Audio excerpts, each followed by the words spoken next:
My name is Greg Harris, Senior Project Manager with Health Partners. Josh Arbogast, Project Manager at RJM Construction. Tom Betti, Sports Studio Director, JLG Architects.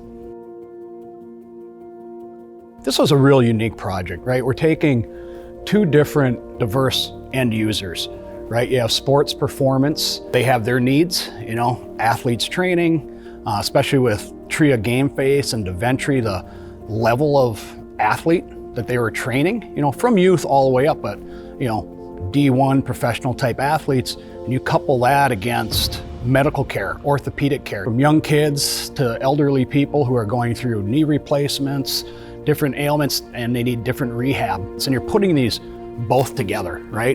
So I think that was a very unique challenge, and how do you do it so you're not truly separating them? Every week we had meetings with TRIA GameFace and the design team, and then the TRIA GameFace facilities people, just figuring this out and bringing these two different worlds together. And that, I think, is where the fun happened and the strength of the project came through, was because of this diversity. It was interesting to try and meld these two environments together. You have a pay-based service in the Performance Center where athletes are coming in and they're paying out-of-pocket cash to get this better performance. And then you've got an insurance-based service with the patients that are coming in that need something entirely different. So how do you get an environment that is great to work out and go get psyched to take that next level, with that same environment allowing these patients who are rehabbing? And you really couldn't separate them. There just wasn't enough space to separate them. So how do we make a dual function facility to meet both those needs? I think the integrity of that comes into, just drawing off experience of putting new uses into old existing buildings. So it was, how do we take this structure? It had the base things we needed. It had the ceiling height for sports performance.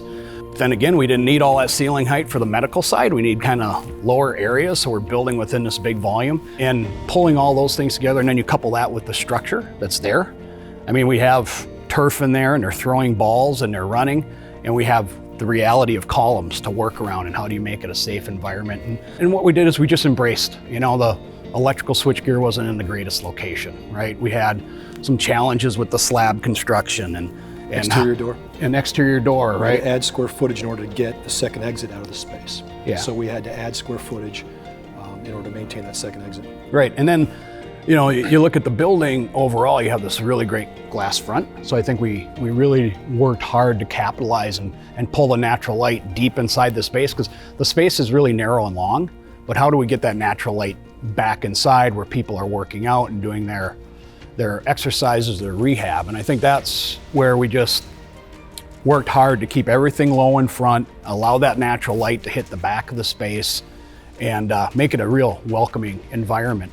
And then the tops of the walls, as you look through the space, everything times out at the same height. So when you look, you see that open light come in, you see all the walls time out at the same. It's a uniform look throughout the whole space. I think that's very aesthetically pleasing as well throughout the facility. Yeah, I think that's a great point. We had a warehouse, and what we did is we utilized GameFace logos to draw color from, but also it set a datum line. And what we mean by that is that uniform line that goes all the way around, where from that line down, we have all this color, this energy, the graphics, and then up above that, we just accepted it. It's a warehouse. Let's just paint the walls up. We left the ceiling as is. When DaVinci came to us, he had this idea, this workout space. It was very similar to what you do where you just walk in, you open up the garage door and you're working out, right? It's very raw, it's very powerful. That was his vision. So it's the dark walls, it's the exposed ceilings, it's the exposed ductwork. But then we've got the TRIA who comes in and says, we've got these patients and we've got a standard as TRIA where we've got carpet and we've got luxury vinyl tile, and we've got ceilings in our exam rooms.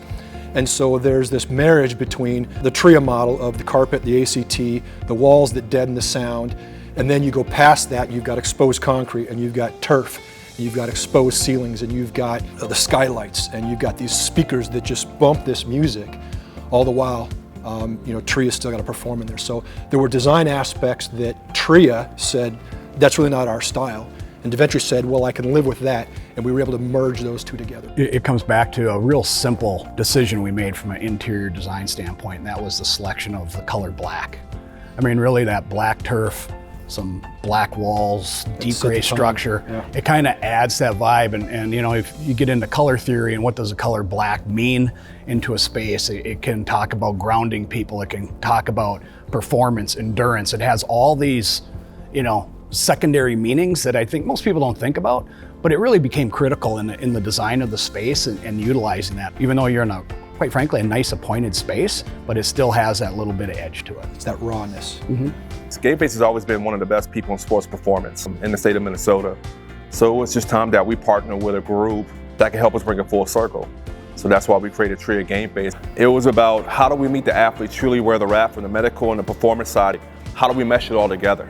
We're excited to expand it to a 20,000 square foot training facility full of all the bells and whistles that an athlete needs to be a better athlete, mentally, physically, and emotionally. From the medical side, to the showers, to the tile on the walls, to the decor, to the kick and sound system, to the black turf that they're gonna walk in and see. Like every aspect of this facility, it truly meets the athlete where they're at. And also you got the great environment, you have the great community that we provide for you.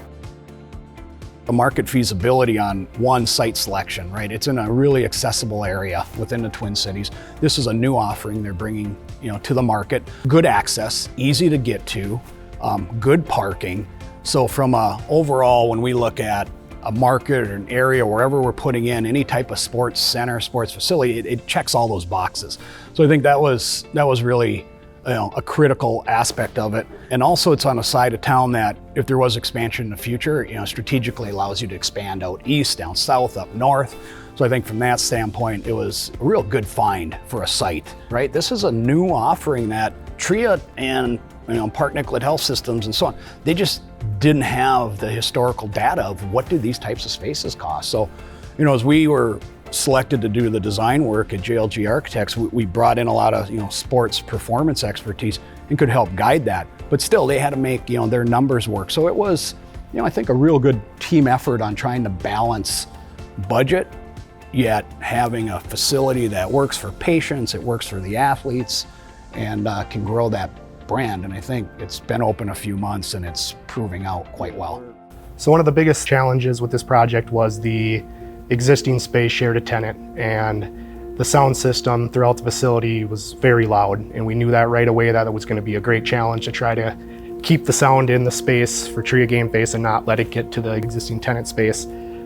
So right away we identified that, and we worked diligently with a sound consultant, got them on board, had them run some calcs on what would be the best wall assembly while meeting the budget and providing the highest STC rating we could get for the money. I think, Greg, we've spent a lot of time talking through that and working through that wall, and I think we landed on a product that was a very, very successful product. That wall's been holding up really well.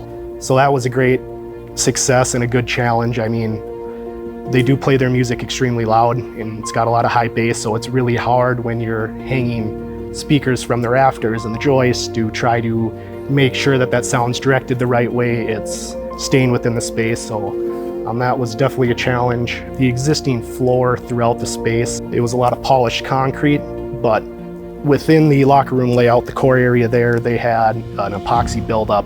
So we knew right away we'd have to grind that floor down, get it down to existing concrete where that epoxy's off. Then we poured back a Hard-X, topping that's polishable. We wanted a product that was durable, but yet still offered that polished concrete look. And I think that was a very good product to put in. It's been holding up extremely well within the locker room area. As far as other unique challenges, just the challenge of having a tenant share the space next door, whether that's loud construction activity during the day or shutdown. So constant communication with the existing tenant. Hey, we have an electrical plumbing shutdown. We'll be in here during the weekend, just keeping them in the loop at all times. And then the existing facility, their office space was on one side and their warehouse space was on the other, and TRIA GameFace was right in the middle. So there was no demise wall that separated the warehouse space from TRIA itself. So in this tenant, they have a lot of office printers, a lot of them. So we had to identify how are we going to protect all these. So we utilized, HEPA air filtration as well as a big poly construction wall to keep our dust contained while we got that demise wall up. I think the biggest challenge, and Tom, tell me if you think this is right or not, leadership came and said you have X amount of square feet. We have to fit all this stuff into this square feet. And we put the onus on Tom to say, how are we going to fit not only all this square footage, but we want 60 yards of turf, 15 feet wide. You have to Tetris that inside this building. And we have one option. It's got to be in this base. So how do we make that length versus width? and the landlord's not going to allow us to take up too much square footage on the storefront. So how do you left turn, right turn, give us 60 yards of turf in between columns that's safe, you can still do what you want to do, and then allow the rest of the shell space to be usable? Because if we took up the front, now we're putting this center square that just can't be used. So JLG did a wonderful job of fitting that turf in there. We can use it. It's phenomenal. We can throw footballs, we can throw baseballs, we can do training on the lines. And the remaining space that we didn't take over is still usable to the building owner. I think that's the key. Everything else was kind of icing on the cake, but being able to fit those services, I always say Tetris. We had to Tetris that stuff in there, because you really can't take 60 yards long, 15 yards wide and make it 30 and 30, right? I mean, you're set with the 60 yards. So that was, I think, the hardest part, was finding a layout that allowed us to do what they need to do and still leave usable space for the landlord to either rent it to somebody else, or for us in the future if we decide to expand into that spot. You know, one of the fun things that came up, quite frankly, towards the end of design was the need for, never really thought about this, but circus performers, I guess they get injured a lot. And this is one of the main places they'll come to for both rehab. So we had to put all these circus hanging contraptions, like ropes and ribbons from the ceiling, that they can do their workouts in and rework their shoulders and their legs. And you know, so how do you bring that into an existing building? You know, you gotta get structural engineer involved, because you're hanging weights off of ceiling structure, and then you have to secure it away so that, you know, they're training young kids too, and they like to play with stuff. So, you know, you have to secure that stuff. But it's kind of one of those unique things that came to the table late, but we're able to accommodate. And once again, you get back to market, that's another revenue source that wouldn't be there if you don't have those types of amenities to train a broader athlete. So when we talk about process for a project like this, you know, one of the first things we did as a team is we had to walk, you know, go visit the building and walk through it and see, identify what are the, you know, pain points, what are the challenges, what are the opportunities. And, you know, we mentioned some of the things earlier, but, you know, natural light, this great storefront, this good presence it can have, not only out to the parking lot, but to the street, into the, you know, greater community. So I think, you know, we saw that as an advantage. We saw the challenges of electrical, the column structure, the opportunity of good ceiling height, that all worked. Using that, it allowed us as a team with all the experts from the TRIA side, you know, the orthopedic doctors, the nurses, trainers, to Deventry and his folks, what he needed to bring us all together and come up with a building program. They really had nothing, right, to start from. So we just kind of went through, and I shared with them other performance spaces we've done, and we kind of just worked together as a team to formulate that into a hard program to then help Greg and the TRIA team and ultimately pull in RJM Construction to start validating those costs. But it was just a lot of meetings over and over, and you know, people think about, you know, hey, we have the space, we have to design it, we have to construct it, but also at the same time on TRIA side of the table, they were also pricing out all the equipment, because in a medical facility you have a lot of expensive equipment, you also have a lot of training equipment you need that has all kinds of unique needs. I mean, we literally modeled every piece of equipment they were putting in here. So we made sure we had a spot for it, we had power for it, we had everything we needed. So trying to minimize surprises, right? When ultimately we get through that design process, through schematic design and you know, budget validation and permitting, and then it gets turned over to these guys to execute that project. TRIA wants the carpet, and they've got color schemes, and they've got standards that they do, and then you've got a GameFace that doesn't, you know, they may not like those same standards. So trying to come to a collective standard for finishes, colors, you know, how much color do you put on the wall versus how much color do we go with just the all black walls?